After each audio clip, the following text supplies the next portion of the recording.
Welcome to Rants TV, Travel and Events.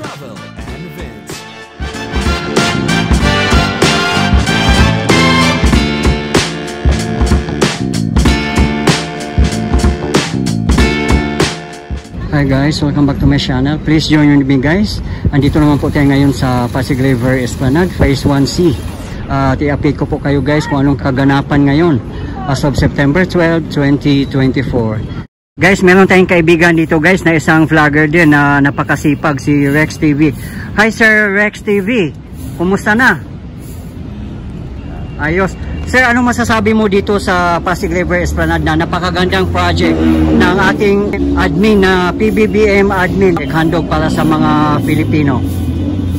Ito ay tama lang na ginawa ito para una-una ay mabuhay po ang ating Ilog Pasig at ang coast area po ng ating pamalaan ay buhayin ang Ilog Pasig. Kaya naisipan ng ating gobyerno na patayuan ito ng Esplanade, dapat ito ay magiging expressway. Kaya lang hindi po na-aproban yun, sa kay PBB may na-aproban ang Esplanade. Ngayon ito po ay isa sa mga sa ngayon, kahit hindi pa po tapos, ay magiging isang tourist spot ito para sa Maynila. Swerte po ang Maynila na dito po na ipatayo ang ating napaka-national project ng ating Pangulo na walang iba kundi ang Esplanade. Nakita naman ninyo, malaparis ang ating Esplanade, talagang parang nando ka lang sa Europe mga kababayan, talagang sa ngayon, lalong-lalo na kapag ito ay gabi at ipapakita mo idol ang ating ang ating Esplanade, ayan no. At kung napansin ninyo po ay may mga namamasal dito, talagang ang ating mga lampos, mga ilaw ay talagang hindi mo akalain na sa Pilipinas ka mga kababayan. At dagdagan pa po ng ating napaka-iconic na bridge na talagang ito po ang Intramuros, Binondo Intramuros Bridge mga kababayan. At ito ay napatayo po ito noong panahon ni PRRD. Ito po ay donate ng People's Republic of China. Ang China po ang may gastos niyan at wala pong na iambag na kahit ni anong gastos ng gobyerno itong China, yung bridge na Intramuros Binondo Bridge. Libre po yan, donated po yan ng People's Republic of China. At inihandog po niya yan sa dating Pangulo, PRRD. At hindi natin alam kung ano ang kapalit niyan, ano? Yan, talagang yan po ang noon. At naging kasama po yan sa build program ni PRRD. Okay. Diba sa daming mga administration na dumaan, so naniniwala ka ba na si PBBM lang ang nakagawa ng Esplanade na ito? Ay talaga naman, at kahit na i-ano mo po sa history ng Pilipinas, 2022 or 2023 na simulan na-aproban po ito 2022 at simulan po ito ng 2023. Kaya nakita naman ninyo, hindi pa po as in tapos. 25 kilometer ang haba nito. Ang nakaano pa lang dito ngayon, nakatayo pa lang dito almost mga 700 to 600 meter pa lang.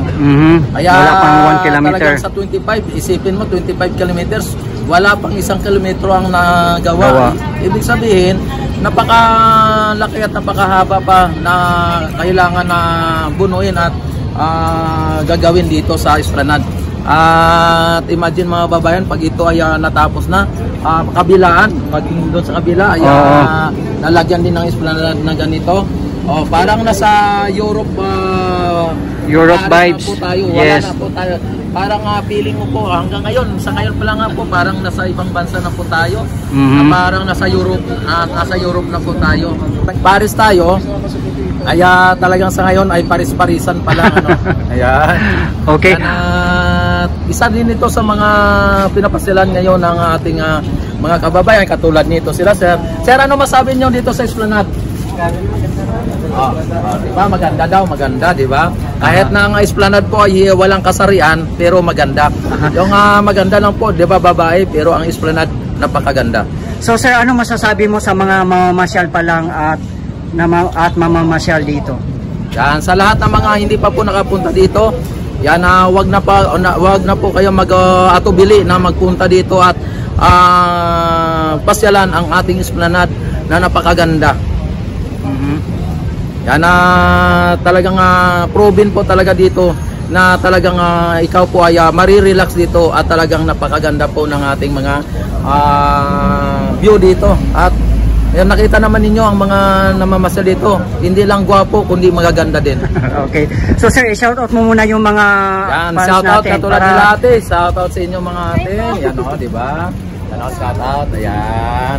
Yan po ang mga ano natin, mga namamasyal natin. Hindi lang po sila natutuwa, kundi nagagalak pa. Diba sir?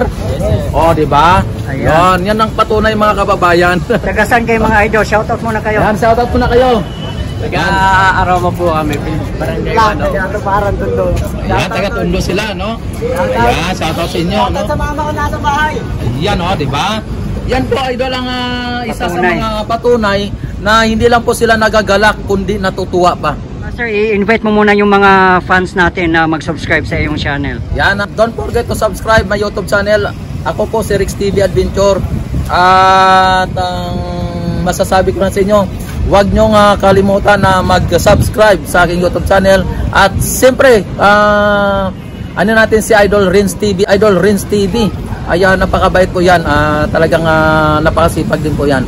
Yan, subscribe Renz TV at your service. Okay. Thank you so much, my idol, Rex TV.